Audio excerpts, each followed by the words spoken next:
আমরা আসলে একটা ডিটারেন্স ক্রিয়েট করতে চাই।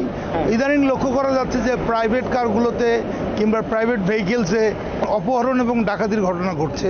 আবার এই পাবলিক ট্রান্সপোর্টগুলো ওভার স্পিডিং করতেছে, অতিরিক্ত যাত্রী নিচ্ছে এবং এখানেও চুরি ডাকাতির একটা সম্ভাবনা আছে।